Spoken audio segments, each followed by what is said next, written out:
said, we're going to go ahead. Okay, real quick, I just remembered. Um, we already sold two Harbor stock for the dividend rotation strategy, and we're buying Global Net Lease coming up for the next one that we're rolling into for the dividend rotation strategy. And then I'll be giving you probably tomorrow some more information about other stocks that we're going to be getting throughout the week, throughout the month, actually, not just the week. Um, he said, Noi Hey Kwai. And I don't know what that means. Uh, Man, I wish that StreamYard translated. Uh, I'm gonna look that up later and be like, what does that mean? Hopefully, it's not nothing dirty. Um, as it relates to today's show, let's go ahead and get into it because everyone is chasing high yield savings rates, even now after the interest rates got slashed. They're thinking that they've stumbled upon financial cheat codes through the bank. That's like, I don't know, following the tutorial and figuring out a way to play the game and like, I've got the master plan. No, they put it there that way. But the headlines are everywhere. And it's ads and stuff to that effect. And it's just feeding you guys the kind of stuff that you fly right into it because when you see a banner that says earn 5% of your savings, it feels like you're finally winning because I mean it's a guaranteed 5%. It's a variable rate, but the money is safe. No matter what happens when you come back to this bank to get this money, the money is still there. So when you're seeing 5%, that's a good deal because you never have to worry about walking unless the bank goes under. You never have to worry about walking into your bank and there's no money there, right?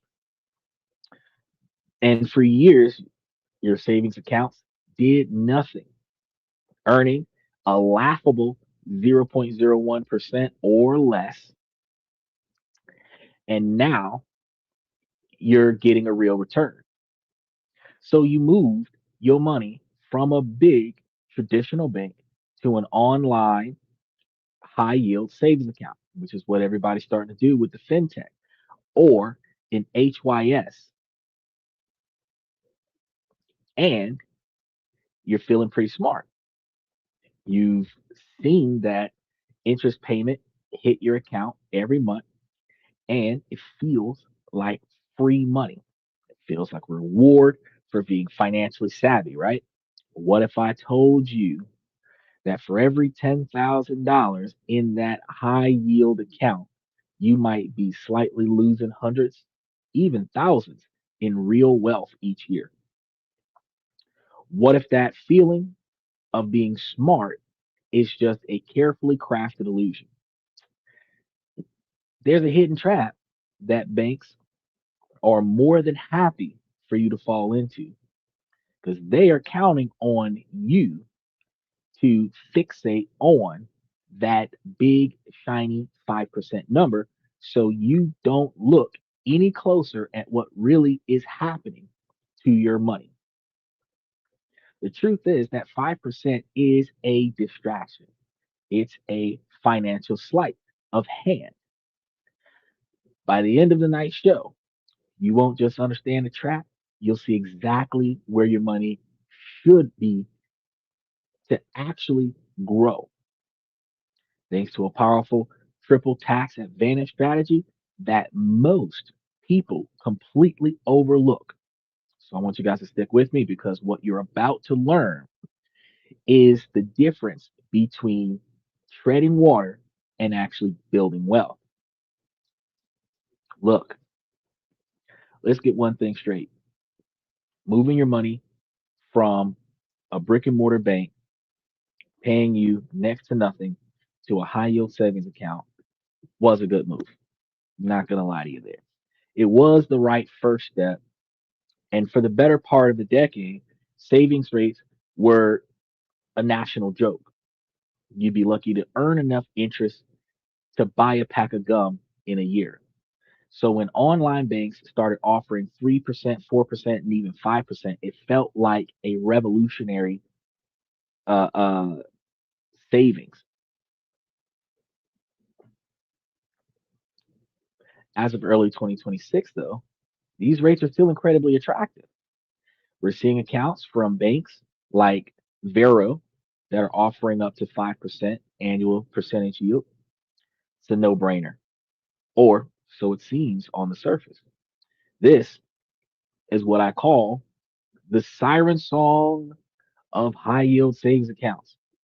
In Greek mythology, the sirens lured sailors to their doom with an enchanting song. The sailors heard a beautiful melody that promised everything they wanted, and in their trance, they crashed their ships on the rocks. The high APY is today's siren song. It's an enchanting melody of guaranteed returns that is luring millions of well intentioned savers towards a financial reef.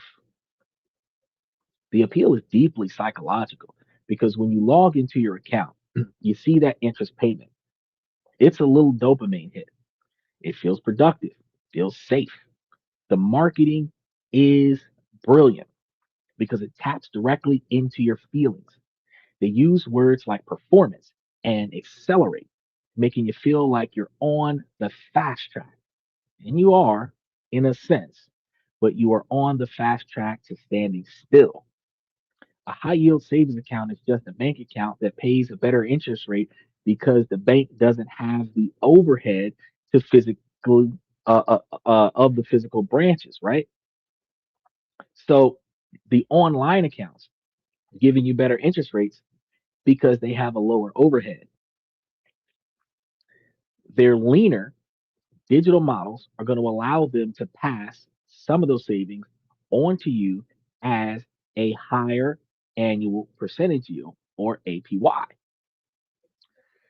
And people have responded by pouring money into these online high yield savings accounts, HYSs. It's become a cornerstone of modern personal finance advice. Start an emergency fund in a high interest savings account. Save for a down payment in a high yield savings account. This advice isn't malicious. It comes from a good place, but it's dangerously incomplete. It's like telling someone who wants to cross the ocean to build a really good raft. Yes, a raft is much better than trying to swim, but it is still a raft. It's slow and vulnerable. The advice givers and the banks are so busy celebrating the raft that they forgot to mention the ocean liner even exists. It's already out there. Nobody's using it.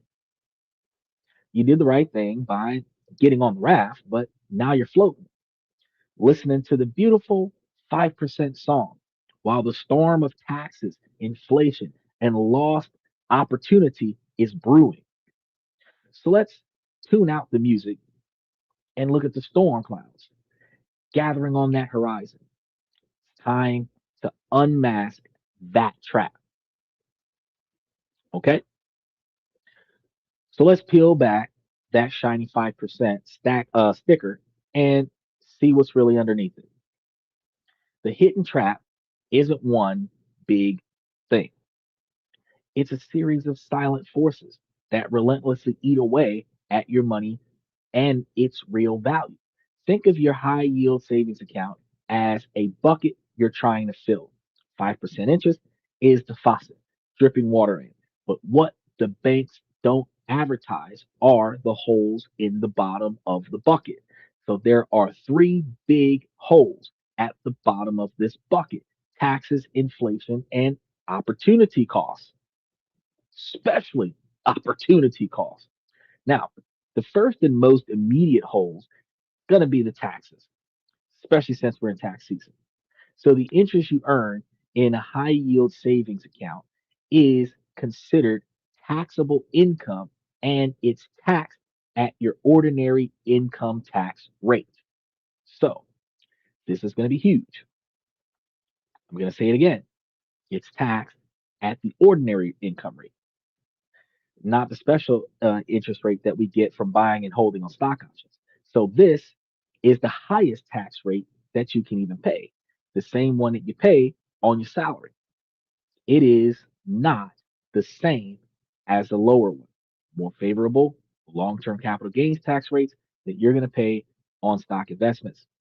Okay. So what does that actually look like? Imagine you had $20,000. Some of y'all don't know what it feels like to have $20,000, but let's say that you did in a high yield savings account with a 5% annual percentage yield. Over 1 year, you would earn $1,000 in interest. That number in the bank is what you're focusing on. But then tax season arrives. The bank sends you a 1099 INT form, and you have to report that $1,000. So let's say that you're currently operating in the 24% federal tax bracket, which is common for most Americans. And that means that you owe the federal government 24% of your interest. So your $1,000 of interest immediately has $240 clawed back by Uncle Sam. Your glorious $1,000 profit is now just $760. Your effective or after tax yield is no longer 5%, it's now just 3.8%.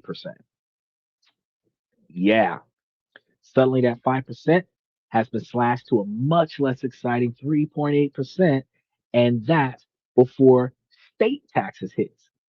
Because if your state has a 5% income tax, there goes another $50. Now your $1,000 is down to $710, and your real yield is just 3.55%. The higher your income, the worse this gets.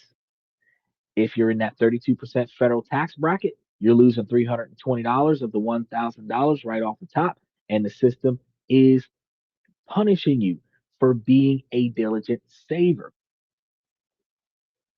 This is the first part of the trap. Now, the advertised annual percentage yield is a fantasy figure that you will never actually get to keep. That's the pre-tax value. Your bucket has its first major leak right there with the taxes. Next is going to be the second hole in the bucket. And this one is far more sinister because it's invisible. The inflation. Inflation is simply the rate at which cost of everything goes up, which means the purchasing power of your money goes down. A dollar today doesn't buy what it could last year. So let's back up a little bit. Let's go back to that example. And after taxes, you've hung on to about $710 for an effective yield of 3.55%. You feel like you're still ahead a little bit, right? But are you really? You have to compare your gain in money to your loss in purchasing power. You have to subtract the rate of inflation. Economic forecast for 2026 this year suggests inflation will be around 2.6% to 2.8%. So let's just call it a realistic 3% inflation rate. Your money grew by 3.5% after taxes, but during that same year, the cost of everything else went up 3%. Your real return, the actual increase in your ability to buy things, is not 3.55%. It's 3.55% minus the 3% interest. Inflation. And your real return is a measly 0.55%. Let that sink in for a minute. So on your $20,000 that you put in the bank, left it there for a whole year, after taxes and inflation, your actual increase in purchasing power is just over half of 1%. So you have made a grand total of $110 in real world value. You went through all the work of opening and funding the account, for the monumental gain of $110 in real world purchasing power over an entire year. That's not even $10 a month. What happens if inflation runs hotter? Say at 4%. Your after tax return of 3.5% means that you're losing purchasing power. You are actively getting poorer. This is the definition of a financial treadmill. The bank is perfectly happy with this because they're using your $20,000 to fund loans and mortgages at much higher rates, making a handsome profit. They give you some small pieces of it, which is then eaten up by taxes and inflation, and they keep the rest. So your bucket isn't just leaking, it's practically draining. There goes Steven. How you doing, Steven? It's way better than what I'm currently doing, but it sounds like it's just staying the same. Well, see, that's what I was trying to tell you yesterday. I know that I promote it a lot more than anything else. But when I gave you that list of the most undervalued stocks in the market, that list at the bottom of the screen, if you're looking at me from 16 by 9, and it's at the top of the screen if you're looking at me from 9 by 16. If you look at that list and you look at the ones that are in between $2 and $25 a share, dividend stocks that are paying either monthly or quarterly. You average those together, you're going to have some that have got that right now is that $2.46 a share, which is putting out about 20% return. And then you got some that are closer to 16 or $18 a share, a pack of cigarettes, bro. And they're putting out like 14, 15% interest. And you average the low of 14% with the highs of 20%. You're averaging somewhere around 17% because Orchid Island, PSCC are both above 18%, and then AGNC is about 16%, and then Arbor Realty is about 15%, and Arbor Residential is about 15 or 16%, and out of five, you're averaging 16 or 17%. If you take out um, the 24, 25% taxation, and then you take out the 3% inflation, you're actually bringing your return far higher than it was with this situation because if you're losing, okay, so look at it like this. If you're getting about, let's average it out to like 15%. Technically it should be 16, 17%. And if it was 16 or 17%, you would be looking at like $3,400 off of 20 grand, right? If it's 15%, you can easily do that because you can say that for every $10,000, you're going to get $1,500. So for a 20 grand investment, you get back 3 grand. Out of that 3 grand, they're going to take 24, 25% of that. And you take a quarter of 3 grand, you're taking out what? $500, right?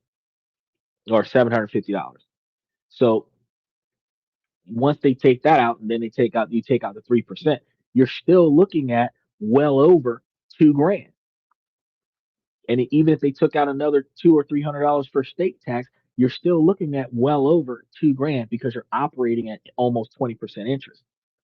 When you're operating at 5% interest and you have taxation and you have inflation on top of that, you're looking at on average potentially throwing away 7% total.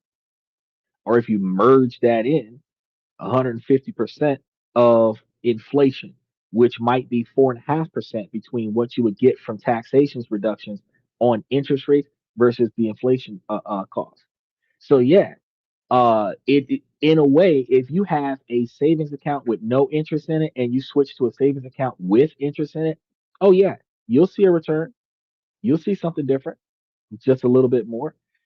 But when you look at the little bit more that you're getting, and then the fact that it's gone before you can even use it, you get really pissed off. But don't worry, I've got a solution today. So if you started to see the cracks in the story and you're getting some value from it, I want you guys to make sure that y'all do me a favor and y'all hit that like button and subscribe to the channel because it really helps the channel tell the algorithm that you guys want more honest content just like this, we're going to be bringing you guys a lot more detailed information going forward about some of the other things that's changing throughout 2026. Now, this is going to bring us to the third hole in the bucket, and that is one that is so big, it is like the whole bottom fell out of the bucket. This is going to be your opportunity cost. Oh yeah, and I grabbed a lot of them, so I have to reposition the list for you because I had put all of this stuff together before the show. Right after I got off from work, I have to reposition the list for you, and I'm going to be throwing the list into the membership. Um, and then I still have to send you that number for Marketplace because I didn't forget. I just didn't make the call today. I have been unfortunately tied down, but I am off on Wednesday and Thursday, luckily for me. So I should be able to get that information and try to piece it together. But I'm going to be throwing all that stuff in there so that those of you that are in the membership, y'all can grab it. And Stephen, I will find a way to at you in the comment section and send you that information as well. Now, opportunity cost. This is the value of the next best thing that you guys are going to be giving up.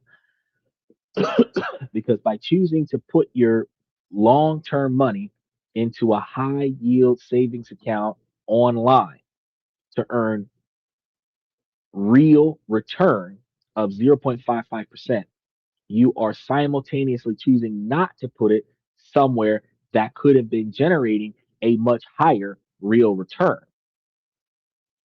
The high interest savings accounts feel safe, but the cost of that safety is growth, meaningful wealth building growth. So for nearly a century, the S&P 500 has had an average annual return of about 10%.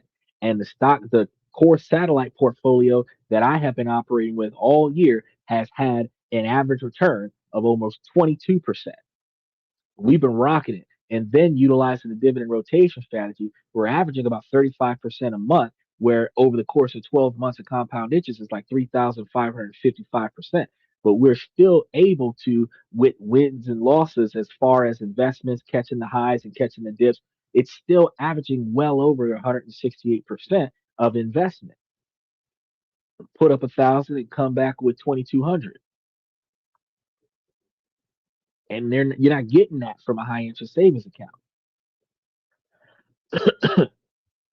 But after inflation, the long-term real returns of a 10% return on the S&P 500 is still going to be around 7%. So let's compare that with the other path.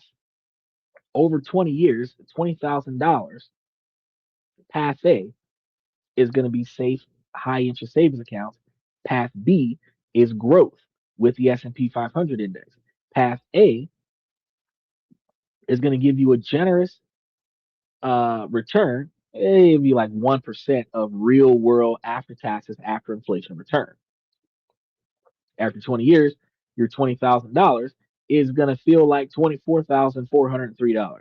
Now, your real increase of wealth was about $4,400.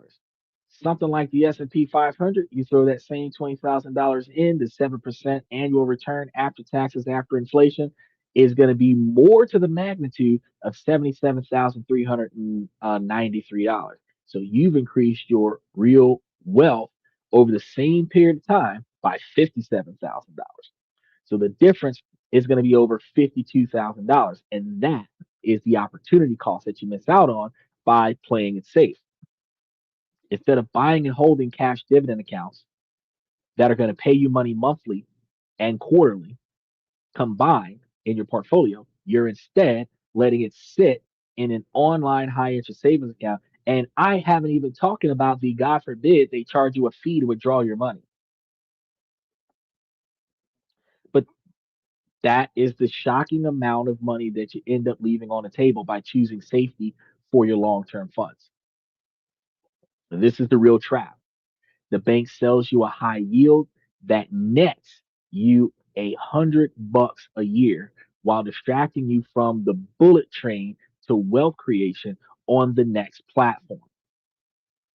They are taking your safe money and they're doing exactly what you're not doing. They're lending it out for mortgages at 6 and 7%, earning market returns for themselves that you're not getting. And then they're going to give you that tiny 0.55% after taxes and inflation for your real return. Your pocket is enormously different than their pocket. Their pockets are deep. Their money run long. If your money was holding conversations, you wouldn't have much to say. You are funding their growth doing that, not yours. And the trap is that they've convinced you that you're not capable of earning those returns for yourself, but you are. You just need the right vehicles. So if a high interest savings account is a leaky bucket, where is that bullet train? Because we've got a lot of stuff going on here because it's an account that you guys have probably heard of because we talked about it yesterday, but not too many people know what it is or how to mess with it. It is a health savings account or HSA. We're going to get into that. With a dividend account, you can set up an automatic reinvestment profit. That is called DRIP. It's a dividend reinvestment profit. And yes, you can.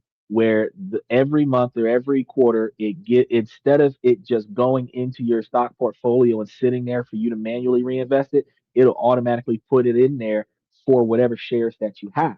If you want to automate your investment opportunity, that's the best way to do it. But if you wanted to control your investment opportunity where you watch the dip and you buy into the dip, getting more shares at a cheaper price so that when the value goes up, you get growth for your overall stock portfolio, but the number of shares is paying your dividends. And that's a good way to do it. He said, I've never had stocks before besides my Roth 401k, which is an S&P 500 index. Right.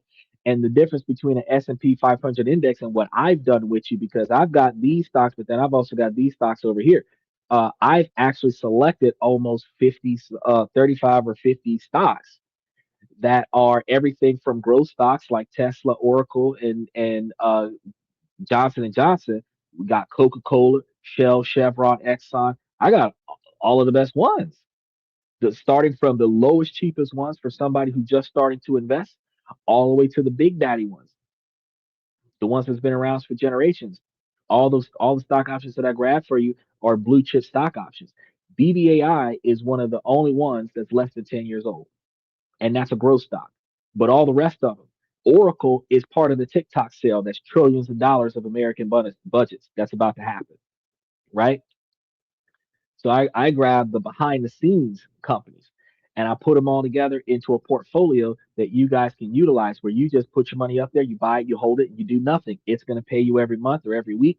If you do drip, like you're talking about it, reinvest it back in, you don't got to mess with it. So whenever you add to the principal and then the dividends add to the principal, which increases your growth faster. If you don't want to do the drip, you can control when you put the money back into it, which means that if they give you a payout and then you have a financial emergency of some sort, because the money is sitting there, you can just deposit it into your bank account and use it instead of withdrawing money out of your savings account or closing out a stock option or anything to that effect because it's paying you. So if you put 20 grand into a stock market account at 18% interest on average, and you're getting almost $4,000 a year back on that, and say you need something, few $100s a month, say you need some new tires for your car, you're looking at your phone like, I'm about to get my payout this month. You can just put that into your bank account and take that and go buy your tires instead of having to take your bill money off your paycheck and go buy you new tires for your car. You could be looking at how you need $2,500 for your transmission. Well, your quarterly is about to happen. Just wait for that and go get your transmission done with that and not impact your paycheck, not impact your standard day to day operation. You can, if you budget your life correctly, ironically use a dividends paying stock option as a second form of income that could potentially be your emergency fund because as it gets deposited, you need it, you use it, and it's not impacting the principal. If you got a mortgage, car loans, stuff to that effect, you're paying on loans with your stock portfolio. Now you're not. Now it's not coming out of your paycheck. You're paying on loans. Guess what? Guess what? Deduction. They call that a tax blanket because any capital that goes towards paying off a debt, that's a deduction.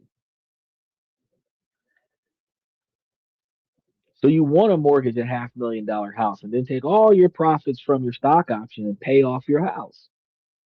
Now you're not paying for taxes on your stock option. You're welcome. Now, before you click away thinking I'm healthy, when we start talking about the health savings accounts, start thinking, yeah, this ain't for me. Listen carefully.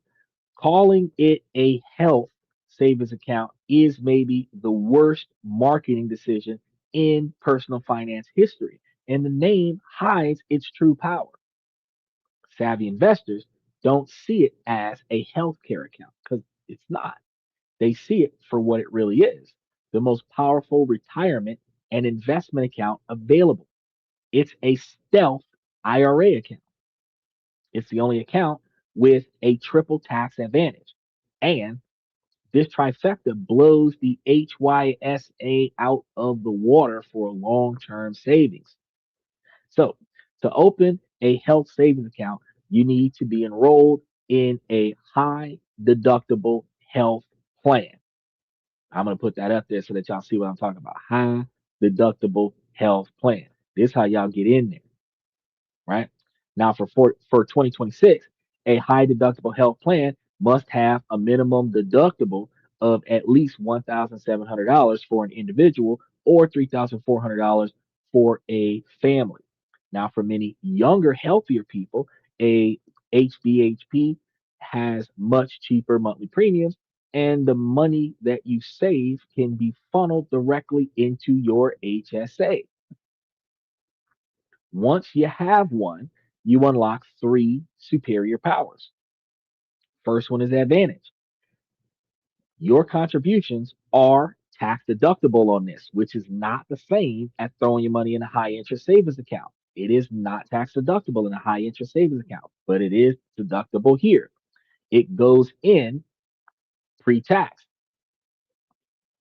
This lowers your total taxable income for the year. For 2026, the maximum that you can contribute is about $4,400 for an individual or 8,750 for a family.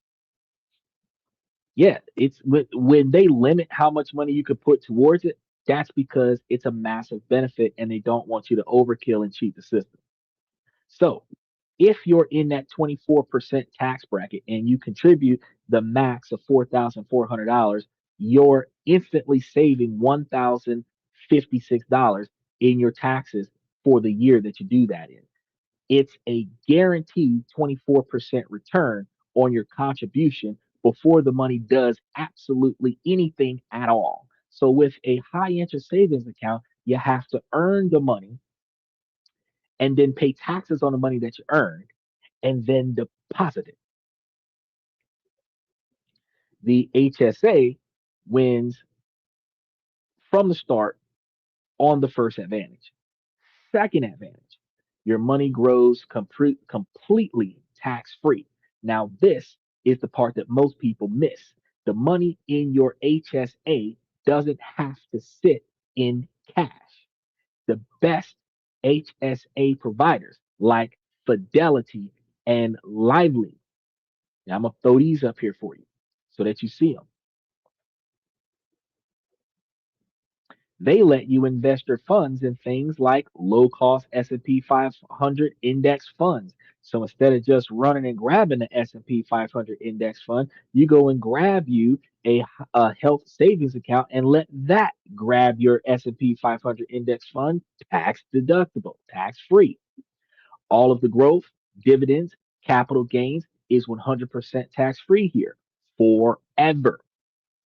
Unlike the high interest savings account interest, which is taxed every year, the growth in a health savings account is never touched by the IRS. Then the third advantage you get, Your withdrawals are tax free. The final piece of the trifecta. When you take money out, and I got to be clear with you, for qualified medical expenses, the withdrawals is going to be 100% tax free. So this includes those doctor visits you got to pay for, prescriptions you got to pay for, dental, eyeglasses. My glasses are $805 a piece. That is fantastic. And even Medicare premiums in retirement. The list is huge of the things that you don't pay taxes on when you put the money in there, benefit from the growth, and then put it towards your health and medical expenses that you're paying for anyway. So let's recap. You put your money in a pre tax, getting a tax deduction situation. It grows tax free for decades, and then you take it out tax free for the medical costs that you're already paying for anyway. It's the only triple advantage account that exists. But you're thinking, it's only for medical expenses. What if I need something for something else? This is going to be that master key. After you turn 65, you can withdraw money for any reason at all. If you put it if you pull it out for a non-medical reason, it is just taxed as ordinary income, exactly like a 401k.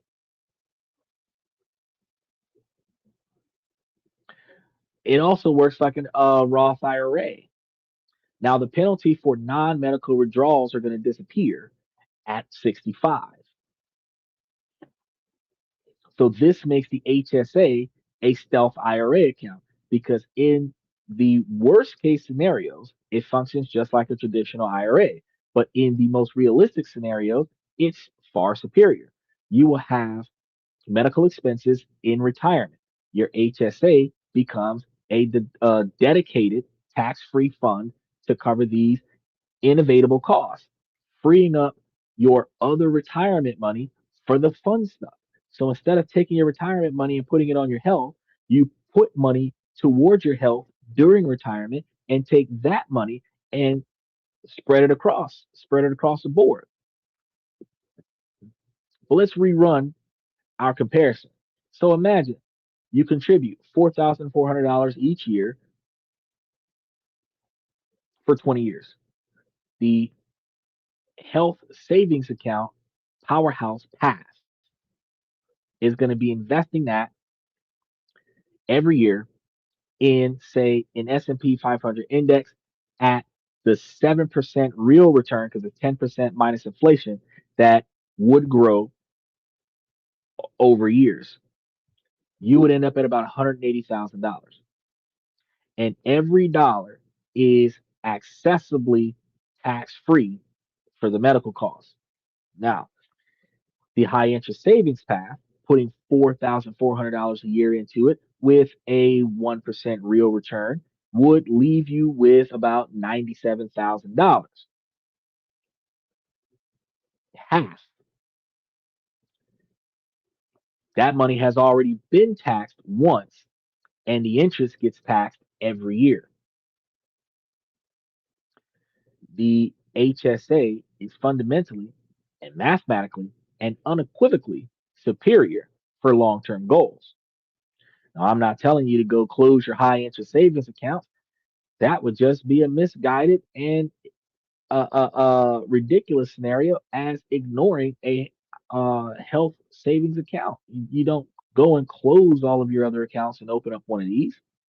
The key is using the correct tools for the correct jobs. You want to have some high interest savings accounts for short term emergencies like getting gas to fill up your car or do when you don't have availability on your credit card, you need to make a purchase right now kind of situation. That's what savings accounts are for. So you want to get you a high interest savings account for those purposes, where the difference between the money sitting in the safe at your house not earning interest and the money sitting in a high interest savings account at the bank earning interest is that you do get a little bit of money while your money's sitting still doing absolutely nothing. Because again, if you're really trying to be a um, what would we call those apocalyptics now? Prepared individual. You would have cash money at your house, potentially gold billiards and silver billiards at your house in a safe, because if something happens where we don't have power, or if something happens where we don't have internet, the money that you have in the bank does not exist. As long as US currency still runs wild throughout the world, when there's no power, but people still accept capital, before we reach the economy crash where everybody's trading chickens and goats and robbing one another at gunpoint, you still have the capabilities of taking the cash out of your safe and go and make payments until they turn the power back on. So it's always important to have you a safe full of cash somewhere, whether it's in the floorboards, in the wall, hidden in the closet, but having it in the bank, that's just as good.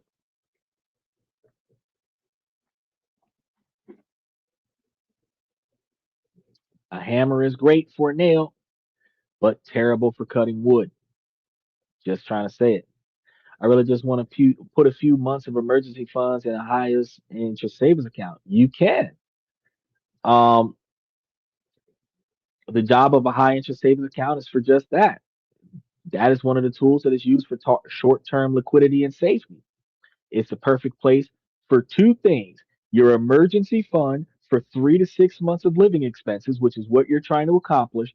And this money's job isn't supposed to be to grow, which is why you're not sitting there trying to flip it in like 20% interest situations. Its job is just to be there when you need it, just in case, few pennies on top. Short term savings goals is going to be another way you're going to use this. Saving for a house in the next 1 to 3 years, a wedding in the next 3 to 9 months, a car. That's a high interest savings account ability to protect your principal from market risks. But the job of a health savings account, oh yeah, the health savings account is a tool for your long-term tax optimized growth. And this is where you put money that you don't plan on touching for at least 5 to 10 years, preferably decades, in a position where its job is to be your stealth retirement account and your weapon against taxes and inflation.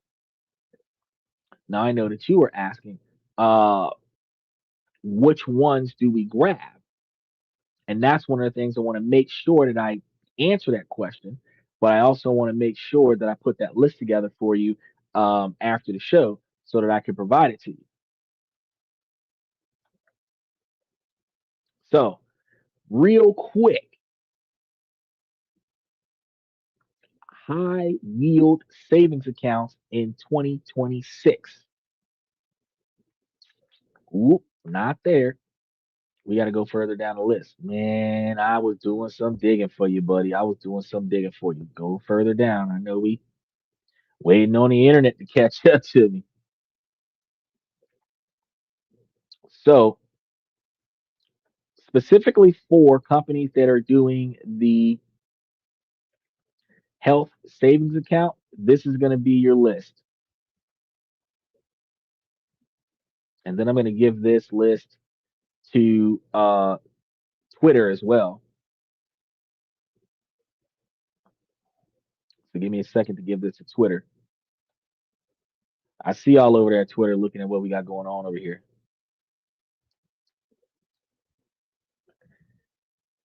Hit the send button. All right. These are the ones for the high interest savings accounts. Now, let me grab. You've got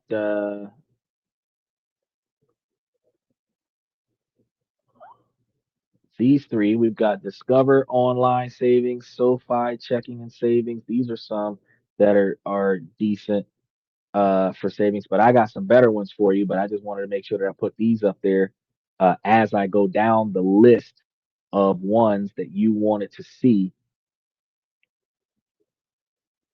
as places to go to get your money. Now, as Fidelity, Fidelity is like the highest one to grab. Lively, Health Equity, Equity, and HSA Bank. Did I put those up there in the list?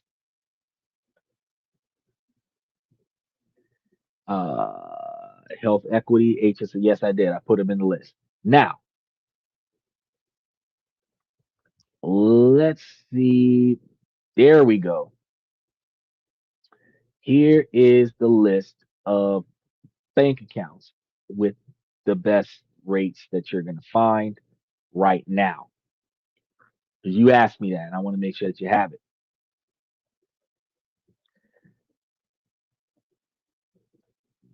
Jesus, this is a long list. Nope. Wait. Wow. That's like I put that in there thinking that that was just gonna go into one little tab. Nope, that put up a whole book. So, oh man, let me go up to Vero Bank or Vero Money. They're often listed at or near the top with their interest rates at 5%. I'm gonna try to go through these that are in the comment section right now so that y'all can see what we got going on right now. Um, see that's right there. Uh, then now these are going to have no monthly maintenance fees on the savings account, but they're going to have certain requirements, and these are the ones that don't like messing with these because they want you to have like qualifying direct deposits, meaning your whole paycheck got to go with them, or some activity rules like you have to do a certain quantity of purchases, mandatory requirements of purchases in order to receive the interest rate. Then you have a new tech bank, and they are going to be um, I'm going to go down a new tech bank.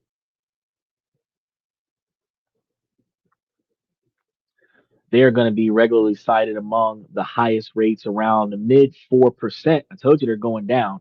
And on the national list with online accounts opening and no ongoing monthly fees for standing and high yield savings. Then you have Axos Bank or Axos One high yield savings account. They're operating low to mid 4%, combined with no monthly maintenance fees, low or no minimum to earn rate, and a strong mobile banking system. Woo. Then we got to go even further down. All right. Open Bank high yield savings account. That's actually what's called Open Bank. That one's got 4.2% with no monthly fees, positioned at uh, straightforward online high yields and savings. Then Synchronic Bank, where they have a high 3%, no monthly fees, and ATM access for withdrawals, which can be useful compared with some online only competitors that would require you to wire it back to a brick and mortar company and then use it. Capital One 360 Performance, often recommended as the best overall, but that's not 100% all the time, but it's a good pick because of its competitive APY of around mid 3%, which is not because Capital One also exists as a credit card. They have no monthly fees, no minimum balance on the account in order to get the interest, and the combination of a good app plus nationwide branches and cafes that you can access to take the money out. And then Alley Bank online savings, commonly appearing on best of list in 2026 with a competitive rate of same as Capital One, uh, low to mid 3%, no minimums, strong app usage, and useful saving tools like goals buckets. So those are the banks that you would get. Now, wait, there's more because remember, in the United States, we don't just have banks, we also have credit unions. So let me see where the credit unions are because I got a list of those as well. It's a short list. Uh, there it is, short list.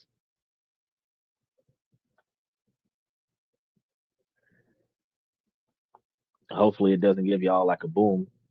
There it is, right there. Oh, it's a boom. That's a lot of space. These comment sections is looking thick as hell. Hey, damn, somebody's writing paragraphs on the show today. All right. Um, wait, where is it? All right. We're gonna see. We're gonna try to slide through it.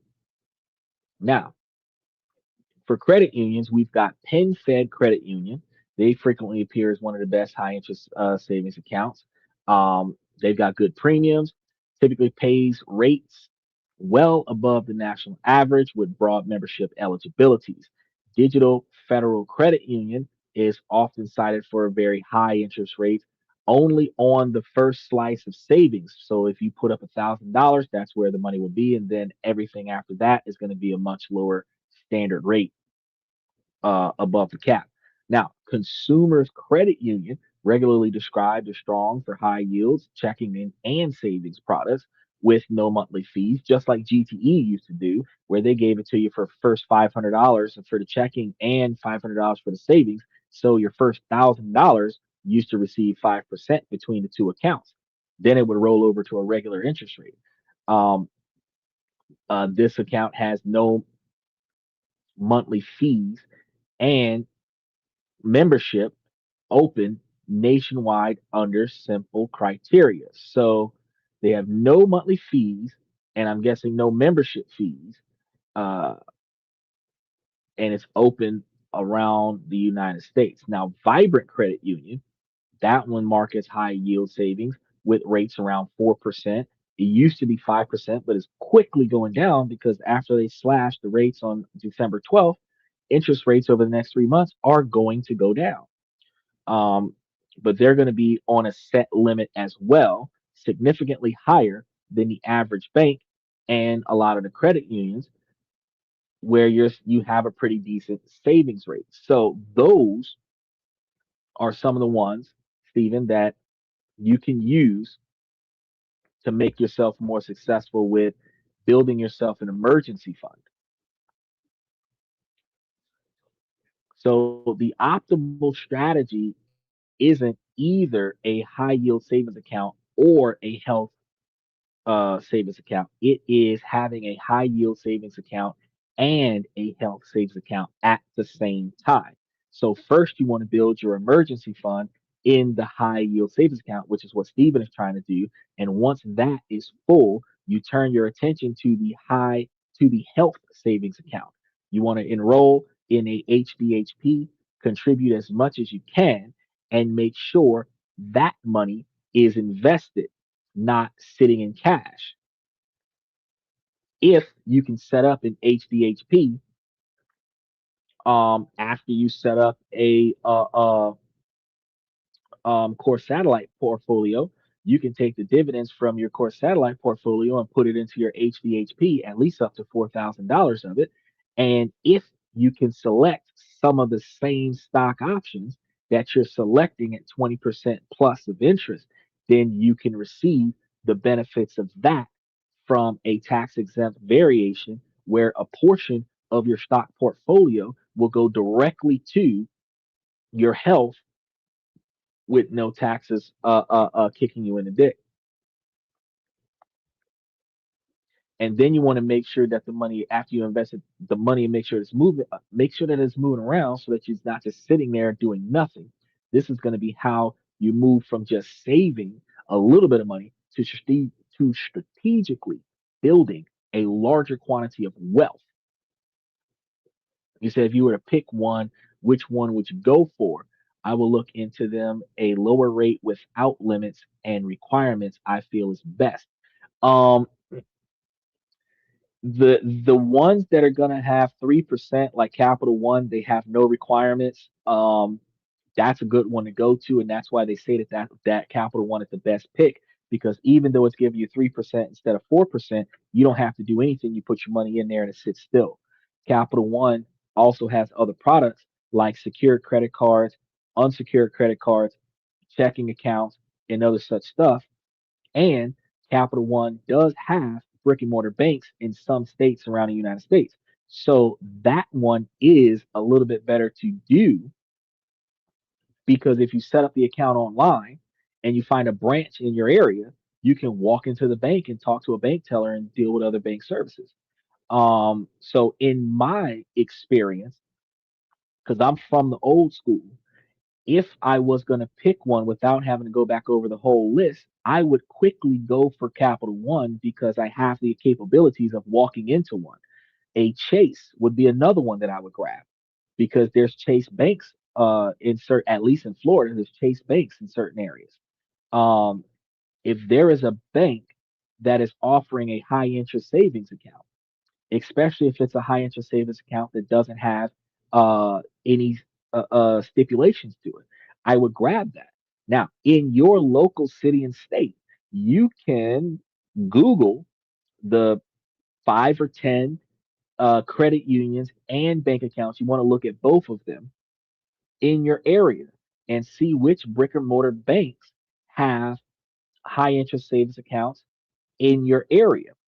And you can do this by going on Google Maps, type in banks. It'll give you everything banks, credit unions, everything.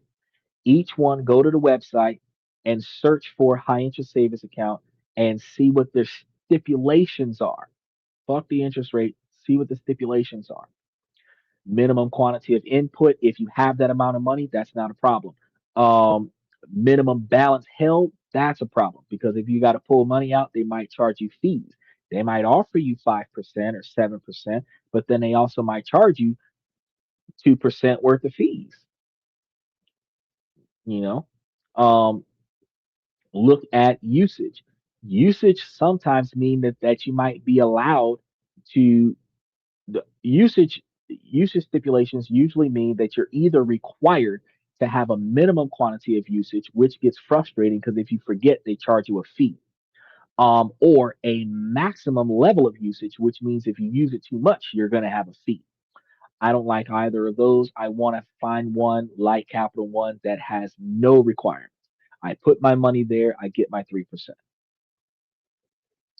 But also, you have to look at it as a variable rate. So if you get one, and it's 3% in January, it might be 2% in March because again, they just slash the prices. But you're not really doing it for massive growth. Like you said, you're doing it for um, specific emergency funds. So you don't really need to worry about, you can go to any bank that has something more than 0.064% and just get that. You can also grab you quarterly CDs. A quarterly CD is something that, yes, you got to buy and hold it for 3 months. But if you were to buy a quarterly CD, I was talking to Dylan about this before. You go to your local branch, any one of your banks, and CDs sometimes have better interest rates than high yield savings accounts. You get a quarterly CD, 3 months. I'm going to give you my money. You're going to hold it for 3 months. They're going to give you money back with interest. Now, if you get that quarterly, you get a quarterly every month for 3 months. So that's three accounts. And then every month, one of those quarterlies is going to be releasing you some money, and you will be able to reinvest it if you don't need it, and then continue to rotate them out. Where every month you're getting a return back, and every month you're putting it back in. It's going to change interest rates as the interest rates change when it matures. However, if you don't need money for 95 days, you are pretty much guaranteed to set up 3 different accounts and get paid off of each one of them. And if you're doing that with $10,000 per account and you find 5% return for the maturity of that 3 months, you're getting 5% back off of 3 months. You pull that off 4 times in a year, You get back what, 500 to $1,000 every 3 months, and you that 2,000 to 2,000 to 4,000 every year. You're doing good because it's on every time you open the account, let it ride, and then close it out. You can do that. So specifically, if you're just trying to get you a high interest savings account, I would just go grab me a Capital One account because I want to be able to walk into the bank and talk to somebody. It is okay for us to lean into technology, but one of the problems you have with technology is that technology requires customer service, and customer service over the phone typically redirects no expected offense to a country that is not the United States, where they are so busy trying not to provide you with any type of service or compensation that they put you in a fuck you mentality because they're not willing to fix your problem. And you would get your problem fixed if they would just put you in an American branch, but they don't. They send you overseas and then you're stuck and then you're not satisfied. So get you one that you can drive to in your car and take whatever high interest rates they have to offer. Because there's 8,000 plus financial institutions in America, and close to half of them are credit unions and the rest of them are banks. Just grab one near you. You should have a bank on every block in between three gas stations. Matter of fact, when you think about it, where there's a bank, there's a McDonald's, a Burger King, a gas station, and a hotel. You never see a bank in the middle of nowhere. You'll see a bank in downtown right next to the courthouse because that's people need money. Might not be your branch, but if you're trying to start an account, doesn't matter. Grab a bank that's convenient for you. Matter of fact, if you see an ATM machine, you go to the store, you go shopping, you wander around, you do your stuff. What's the name of the bank on the ATM machine? That's the person you want to do business with because that makes your ATM withdrawals free. Every bank does free ATM withdrawals with their branch.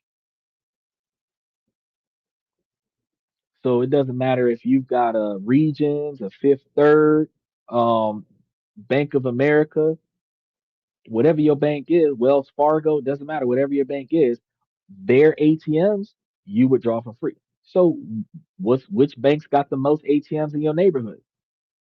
Go grab that bank, get a high interest savings account from that bank, and then when you need money, because it's linked to probably you're going to open a checking account too.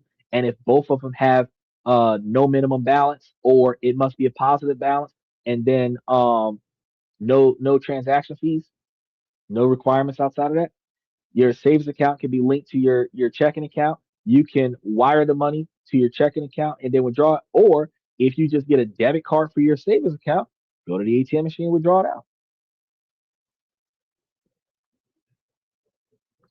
These are the things we don't think about when we're trying to make ourselves successful or sustainable. Now, we've covered a ton of stuff today, from the hidden traps of the high yield savings accounts to the superpower of the health savings accounts. To help you guys put this into action, I'm going to be piecing together this information that I was given to you into a guide, and we're going to be putting all of this stuff into the membership. And that's going to walk you through how to open up the health savings accounts, how to choose the right investments for you, and links to anything that you might need. Also, if you want more of the financial truths that challenges conventional wisdom and the lack of people paying attention to stuff because we're so busy tunnel vision on the water dance instead of paying attention on the water in our bank accounts, make sure that you guys subscribe if you haven't done so already, and then turn on those notifications because I got shows already scheduled through next week. So, the shocking truth that you guys did not know about the high yield savings accounts rates is that they are a very beautiful song that lures you into a false sense of security while your wealth slowly erodes for those individuals that are trying to utilize that path to build them instant wealth.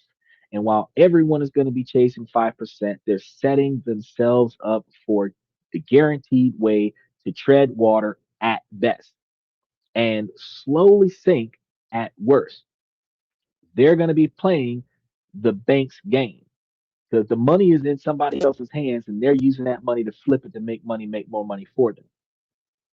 The game is rigged against you. The real path is going to be building wealth that isn't about advertised rates. It's about what you actually keep after taxes and inflation that their share is not coming out of. It's about assigning the right tools to the right jobs. And by using a high yield savings account for its true purpose, which is short term safety and unleashing the incredible power of an invested high health savings account for that long term, you can stop leaving tens of even hundreds of thousands of dollars on the table.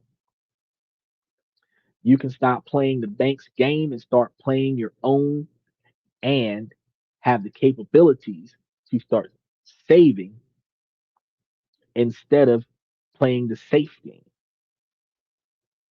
Then you want to let your investments carry you to a truly wealthy future. And one of the things that I'm going to tell you guys later, I do believe it's going to be later this week, but if it's not later this week, it's going to be sometime next week because I did post a show up. We're going to be talking about a way where you guys can put your money together and build up that wealth. Where I was spent most of the night last night getting this stuff together. We were finding all of the ways that you guys could single family household, single income household, put away like $500 a month, end up at $1 million in 10 years, 20 years, putting away, you know, we tell you all the time 40,000 a year, but it's 20,000 a person, and you're putting that away, and you're at like 5, $10 million in 20 years, a million 800 900,000 in 10 years, where the interest rates that come back off of those investments are so high that you're sitting on interest of 75 to $100,000 a year, $1 million a year, paying you off the principal where it can be done. Some of the folks that grow up poor in the bottom 25% quartile that are making medium average income, 55,000 a year, 30,000 a year. I can show you how two people with a $30,000 a year income can be a millionaire in 10 to 20. And we're going to put that together for y'all so that y'all can see that the reason why we're poor is because we're wasteful. Because that $1,500 a month worth of discretionary funds, y'all could have been putting that shit somewhere else. And I know what we be thinking when we do this. That thousand out of the 1,500 go to the girl for her personal beauty setup, and the other 500 goes to the guy for hanging out with the guys, drinking, tuning up his cars, video games, stuff like that. And we end up living paycheck to paycheck, month to month. But if you buy what you need and invest what you don't need, you can put your money in places where your money's making money for you. Then, if you want to buy something, you're buying it with the interest, not the principal, so that you don't got to go back out and work for the principal. Because what makes you feel better? Having $10,000 today to buy stuff today, or getting paid $10,000 a month every month because you waited. If you had $10,000 one time today to get whatever you want, or invest it where you would have been getting $10,000 a month every month for the rest of your life to do whatever you want, which one makes more sense to you? I think the latter makes more sense to me. If you're making a $30,000 a year income, you're living a $30,000 a year lifestyle, you find a partner that's got a $30,000 a year income, y'all still living a $30,000 a year lifestyle. You could put $30,000 a year away for 10 years and be making more money off of that than what you were making together. You'd be making almost 120,000 a year in payments. They'd be paying you. The stock market would be paying you. You could quit your job Travel the world. Your $30,000 a year standard living can go up to $50,000 a year. Then you can still take $25,000 a year and go travel, and still take the rest of that money, the other 40,000, and reinvest it back into the thing and increase your values. We never think about these things, but I told you I'm going to cover that on one of the shows so that y'all can see that the reason why we broke is because we wasteful.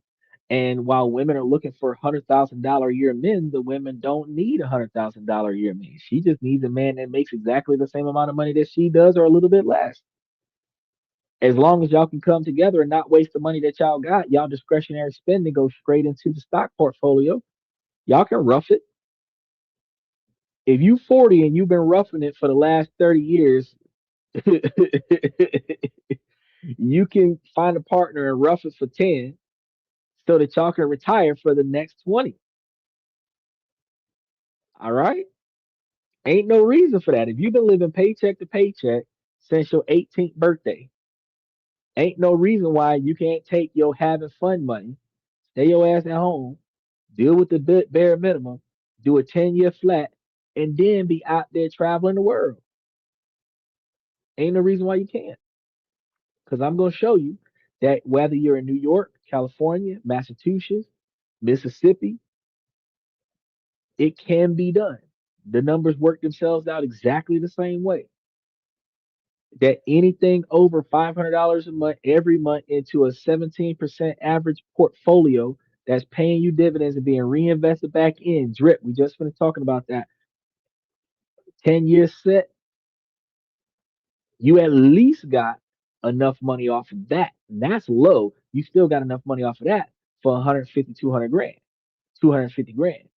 And on that same 17, you still getting almost 20 grand a year. And your standard of living 20 grand a year, you good. It's not always about being a billionaire. It's about making more money than you need to cover the standard of living that you have so that you and the people that you love can live carefree and build memories for the remainder of your adult life. That's what it's about. Retirement is not quitting your Fortune 500 job and being a door greeter at Walmart. Retirement is being so fucking bored because you have nothing to do that you decide to hop a charter to another country today.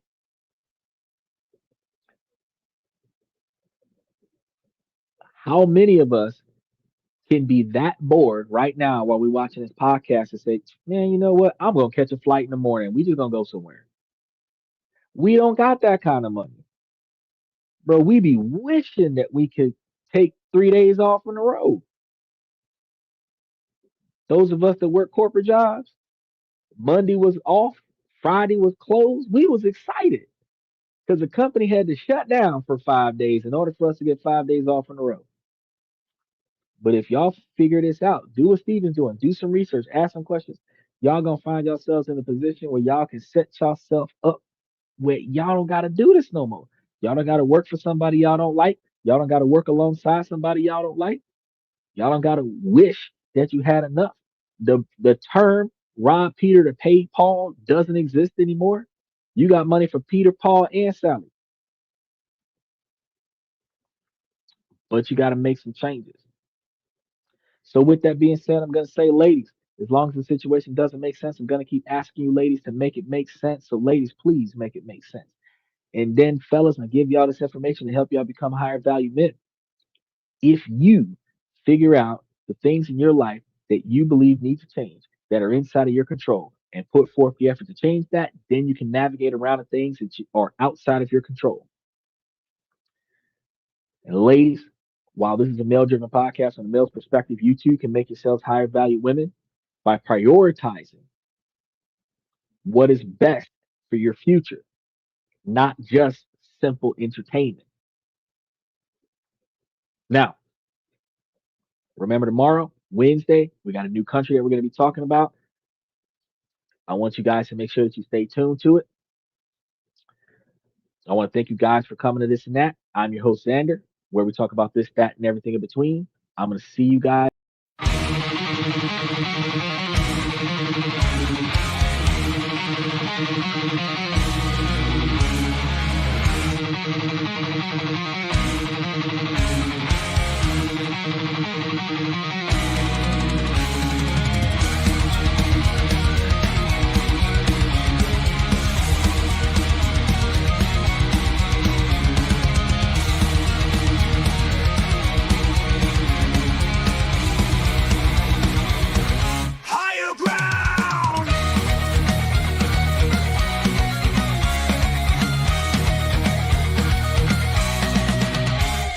Chase validation, now I validate myself. Building inner strength, putting doubt upon the shelf. No more unnecessary drama, no more wasted time. Climbing higher, constantly making my own climb.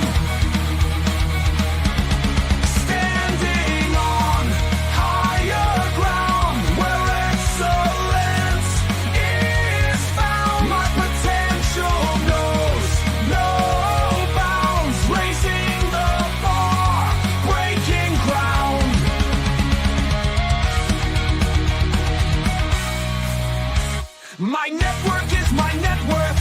Choose your company wise.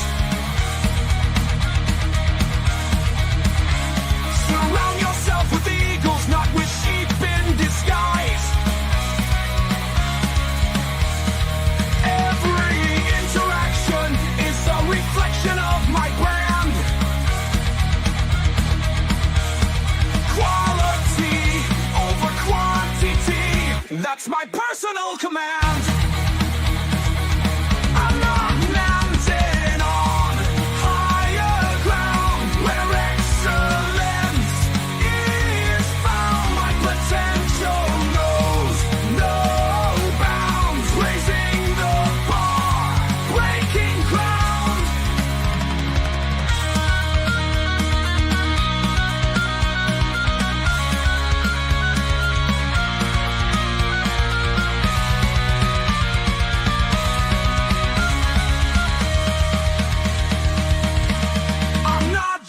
Living, I'm manifesting my vision, cutting through limitations with surgical precision.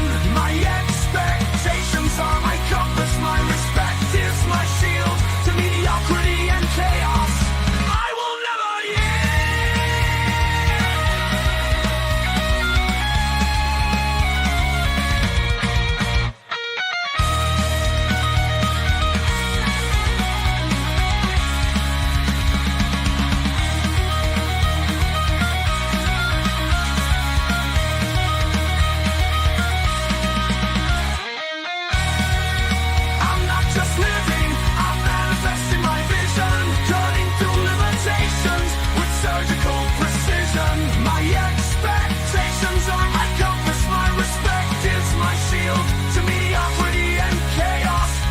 will never yield.